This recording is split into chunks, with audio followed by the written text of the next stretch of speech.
Welcome to the plenary number 6, Next Generation Visions for Earth Observations.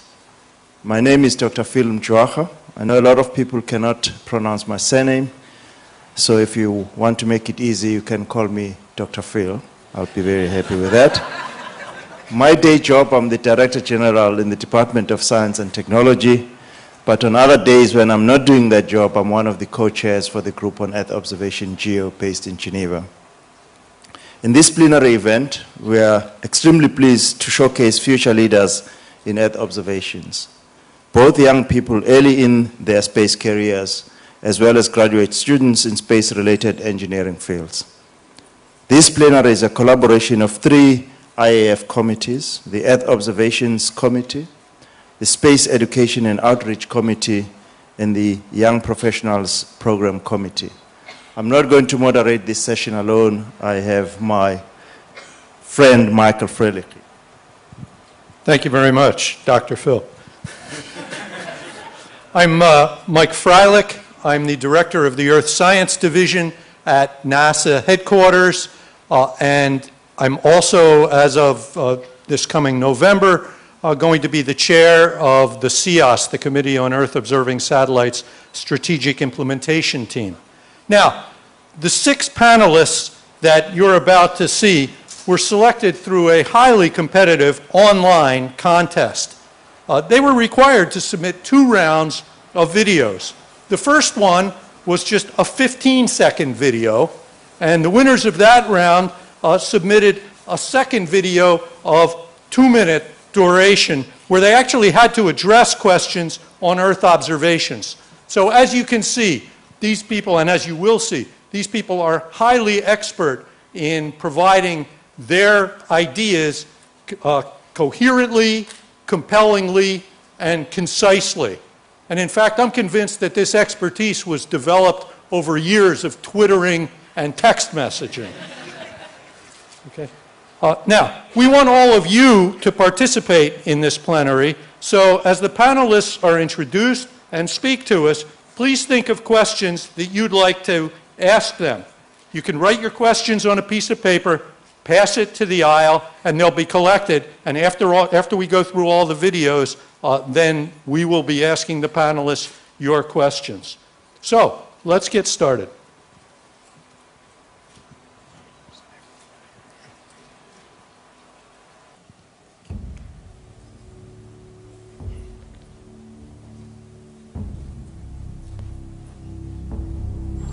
On 17th of August 1999, the Marmara region of Turkey got hit by an earthquake of 7.6 magnitude.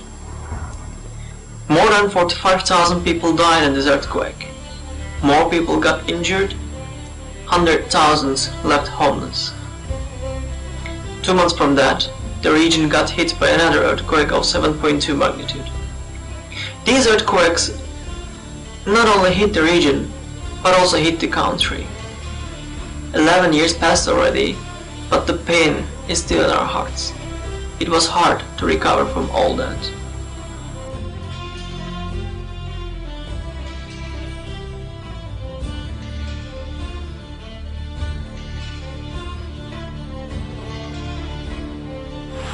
Today, in 21st century, we know that Earth observations is a key in preventing net loss, and we are seeking ways to improve it. But sometimes we are forgetting that our goal is not improving Earth observations, but using Earth observations in the best way to save our planet. Today in Turkey, when we question young people, most of them do not know about Earth observations. The lack of education stands as the biggest problem we have on our way. And I believe that as we reach more people and create the awareness about the problem, we will improve Earth observations as a better tool to reach our goal.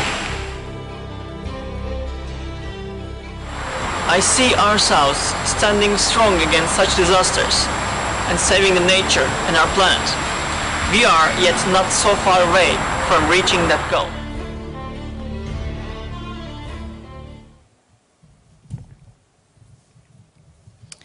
Aziz Kayıhan is currently pursuing a bachelor's degree in astronomy and space sciences at RCS University in Turkey.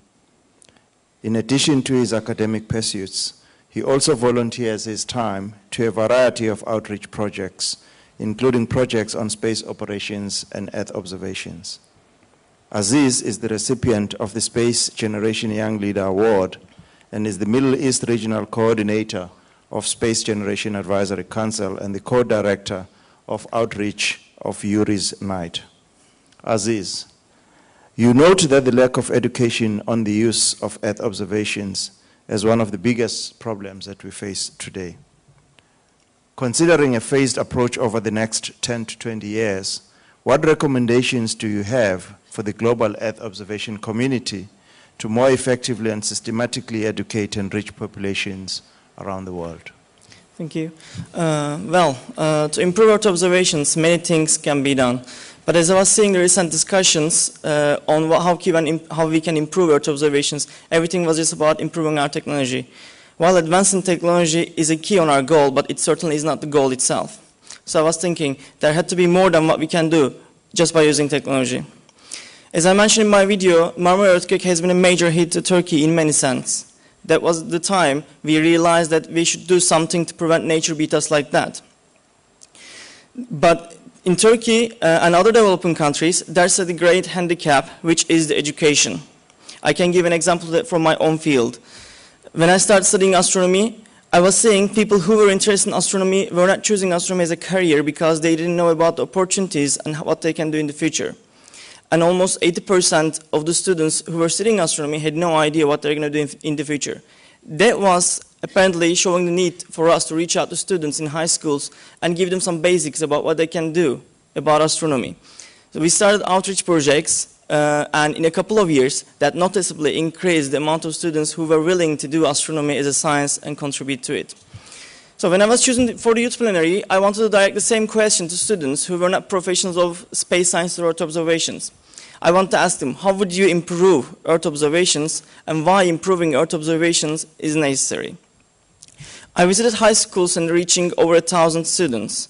I gave them 2 sets of questions in 2 phases. The first phase of questions is answered by them before my arrival, and the second phase of questions is answered by them after my arrival. With them, I had around like 45 minutes to an hour, and I gave them some basics about Earth observations and space sciences and what they can do about these things. And even in those little time, they had plenty of ideas that they can contribute to. And as a result, seeing the difference between these 2 phases of questions was spectacular.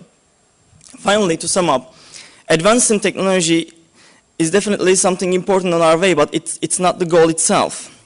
What should we focus on is the tool, and we are all trying to make that tool function better for all of us. But also, just focusing on the tool as well is forgetting about one important thing, which is to bring more people to help us improving it. And these people are definitely young and clear minds who have brilliant ideas about how can they contribute to planet Earth in any way possible.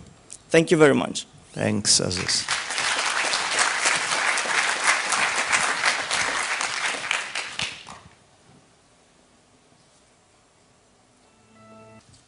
This next one is actually reminiscent of a topic we discussed at lunch just a bit earlier.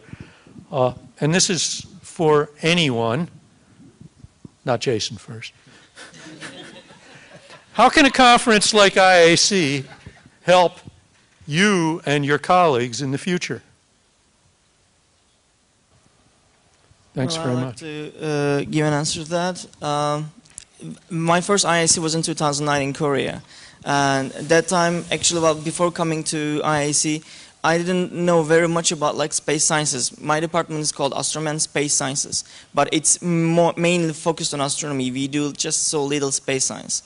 So when I came there, I was just like walking around, like trying to understand anything, but everything was just like high above somewhere that I wasn't able to understand. I wasn't able to contribute much. So I told myself, like, I'm gonna do that.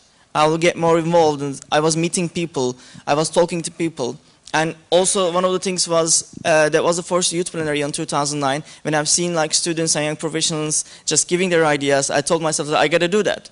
And like, thanks that I'm here, and like, now again, it gives me more opportunity to get more opportunity to meet with people, meet other students who are doing some things as I do. and who are doing outreach, especially that because since 2005 we are doing much outreach projects, and also being on the Youth Plenary gave me an opportunity to do more about Earth observations and reaching out to students, because that made my way easier when I tell them like I'm doing a project like this and I'll be giving a speech in South Africa about that. So in Turkey that opened me all the doors to do some things, and that was just the first step.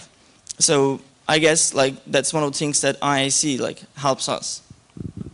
And I'd like to take this opportunity to thank all of you for coming, and also, of course, my co-moderator, Mike, for participating. And of course, I think you'll agree with me that the panelists do deserve a special thanks. Katrina, Sean, Jason, Vanessa, Aziz, and Dimitri. Maybe a round of applause for our panelists. Thank you very much.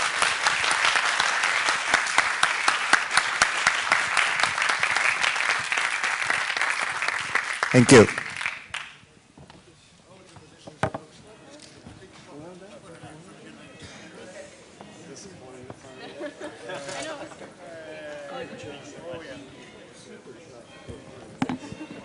I think